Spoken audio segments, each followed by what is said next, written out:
We've had our 304 for about 6 months now, so it's probably about time we take you for a tour. You'll see some of the modifications that we've made as we head on in. First one being the bin.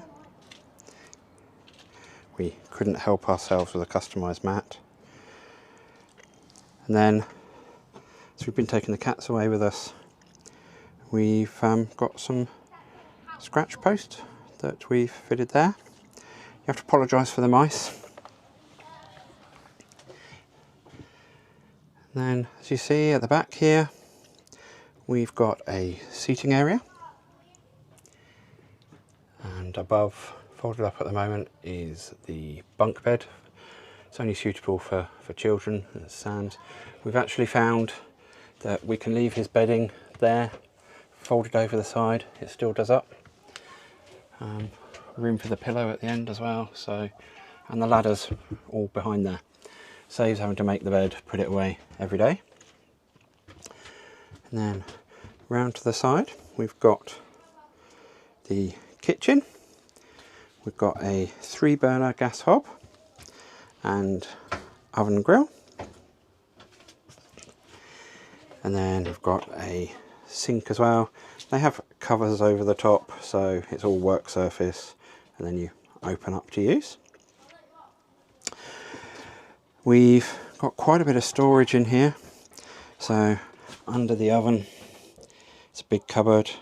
We've got our draining board, drainer, chopping board, pans and everything in there. Every place that you live has to have in the kitchen a junk drawer. This is ours. So we've got our torch, our spirit level, tools, batteries, motor move remote, you name it, junk drawer. And then cutlery, knives, and more cooking utensils. And then there's a big cupboard under here. You see, what's quite useful is to get things like this. They give you an extra shelf. But we have in here cleaning, cat food, snacks, drinks. You see the wheel cut out at the back. It goes into the other cupboard as well. So it does take a bit of space, but it's quite a lot in there. Up over the kitchen. Again, using these storage shelves gives you a lot more usable space by putting things in plastic containers, so you can put them out, get what you want, push them back in. Do be careful. Anything you put in these cupboards when you move is going to move. When you open it up, get ready to catch. So these are all quite solid, but definitely get ready to catch. Don't put too much heavy too high up as well. It will ruin the balance of the caravan. So this one comes with place for your plates. It's got a holder for your cups in the back as well, so we'll use this for that. And they all lock. The end of the kitchen, we've actually swapped this around. This was another one of our modifications. So this was a 3-pin 240-volt plug, but we go away a fair bit without hookup. So we've swapped that to USB-C plugs. And then so we haven't lost a socket. This is the 240-volt socket. We've put this adapter in, which gives you two 240s and 3 standard USBs as well. Okay. To give you a bit more room at the end of the kitchen is a pull-out worktop. Oh, my blink camera. We use that for security when we're not in the van, keeping an eye on the cats. But that gives you a little bit more worktop space there as well. So if I step back again, the other side of the kitchen is your fridge. So it's a very decent sized fridge and freezer compartment as well. 3-way fridge, works on gas, and on electric, and keeps cool in the car, off of the car when you're running. Above the fridge is your wardrobe. We've got a few other things stored in here at the moment as well, but what we've done, we don't take a lot of hanging clothes. So we put one of these hanging shoe organisers in. Works really well to give shelving. What we did find though when we drove, everything fell out. So a pair of braces just on the front keeps most stuff in really well. There is a table at the back there. That's one thing that we really don't think is too great in this. The table is on the back. It's a real pain in the bum, as you can see now where I've jammed some stuff in here. We can't get the table out, you have to take everything out. The older versions before 24, the table used to be on this side. It made so much more sense. I don't know why they moved it. If anyone knows, I'd love to hear. And then coming into the front, you have the L-shaped lounge here, which turns into double bed.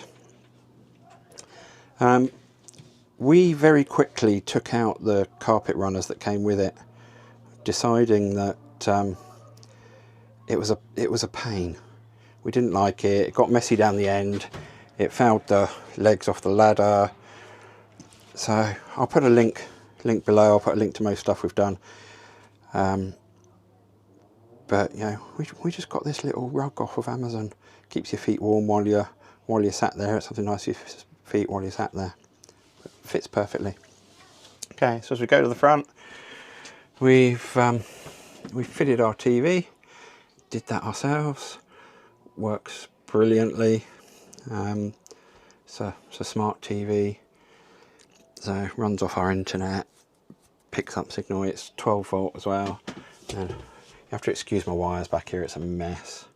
We've got a cable for our switch, so we don't have to take the full switch dock. But again, what we've done is 12 volt TV. It works offline without EHU. But then the socket here, there's only one cigarette lighter, so we've got a double splitter and then just a standard USB plug. So we've got more USBs over here, 3 USBs on this adapter, and the TV running off a 12 volt. We've also got, as I said, we plug our switch in, but the Nintendo Switch, that is, for any of you geeks.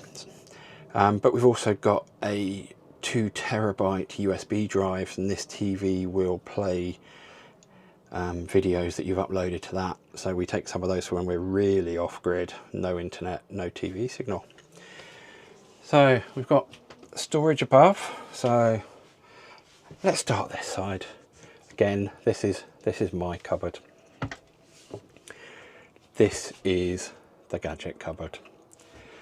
So you will have seen we fitted solar and lithium.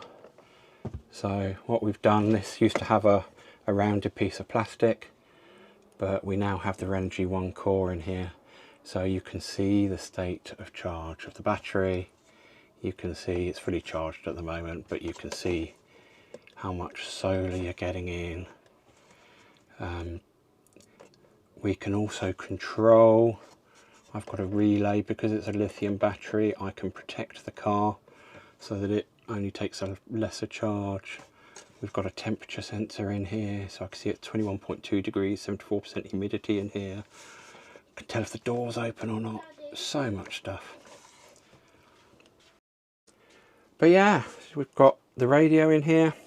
These cables, we fitted Alexa, so you'll see that these cables at the moment, I've not tidied them up still, 6 months later, whoops.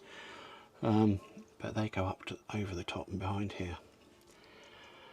And if I look here, you can see there's our Echo Dot, I think it's called.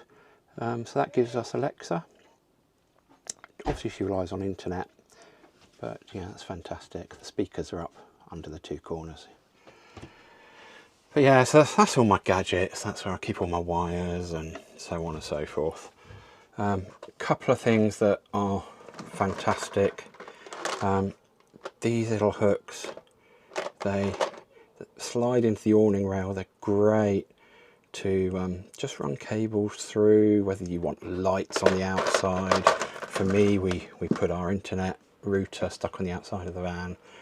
You can run the cable through. The other thing I would highly recommend that everyone with a caravan has, take this out of the way, back in here somewhere. Yep, here it is.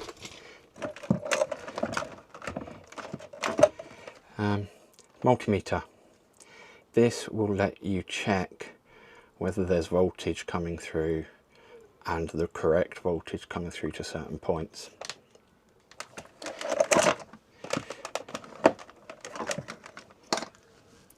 Yeah, you might think, why would you need that if you're not going to tinker like I have? Well, actually it's really useful for if something goes wrong. You know, your lights aren't coming on, your pump's not working.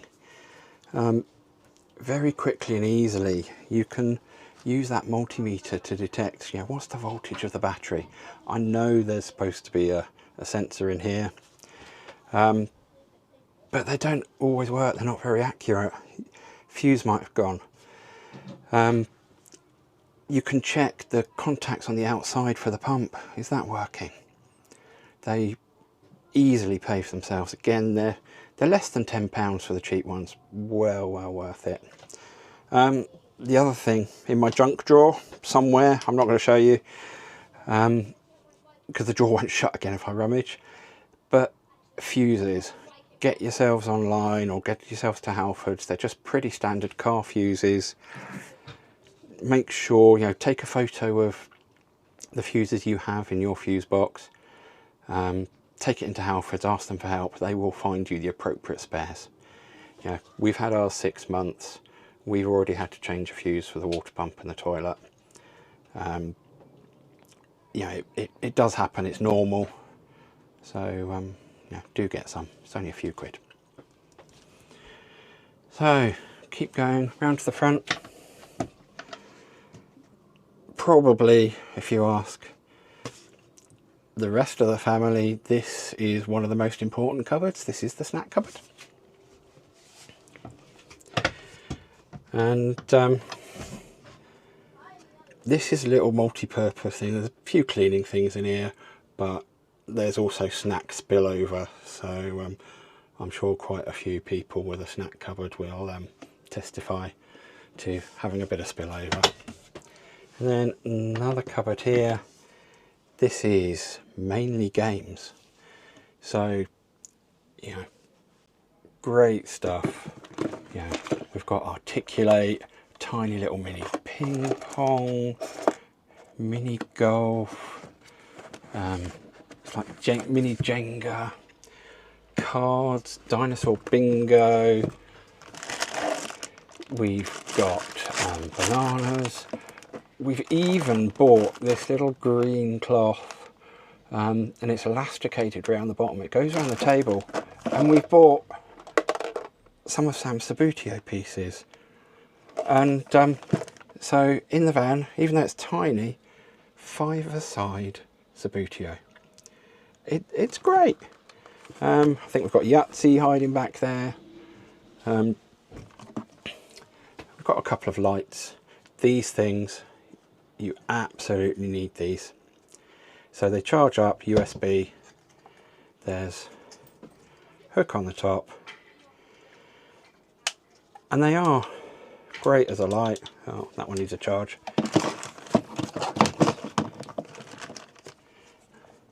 Let's try.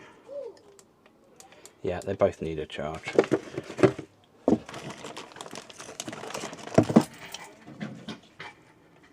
Here we go. They're great as a light. There's actually 3 brightness settings. But what they also have, you might not see. Yeah, you can, little blue glow. And you could probably actually see the evidence in there. They are bug killers. They're absolutely great in the awning and anywhere else. They will hang all over the place from their little hooks. So, yeah, we can hang it in here. If you get any bugs in, if you get bugs in your awning, if you sat outside, even if you're not using it as a light, because your caravan's obviously got lights, so you've got an awning light. Absolutely fantastic. Again, I'll put a link. Can't recommend these enough. They will easily last all day on a charge. They just charge off a standard USB. Okay. So, oh, I've got a visitor. Hey, Lacey. And the last room to show you at the back is the bathroom or the washroom. So it's small. You've got your sink, you've got your toilet. There's cupboards above for your bits and bobs. But again, there's a shower.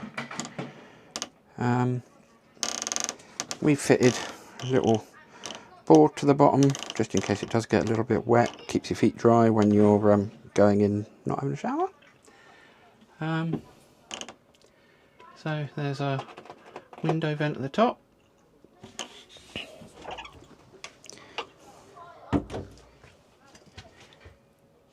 There's another window over the bunk at the back. Window over the front. And yeah, very well ventilated. This window, when you're sitting looking out, is fantastic by the telly too. So yeah, that's a tour of the inside of our van. If you do have any questions about 304, I know this is probably the 2024 model is probably the last 304 that there's going to be. Looks like Elddis Xplore are swapping now to the Xplore Lite, which I think is going to be the equivalent of the 304. The Duo, which is assuming should find out next month or two, the 422, and there's going to be a quad, again probably one of the 5 ranges, but who knows. So yeah, I hope that's been useful and interesting. Would love any comments, any questions. Check out the description below for all the links to everything I've shown you, and see you soon.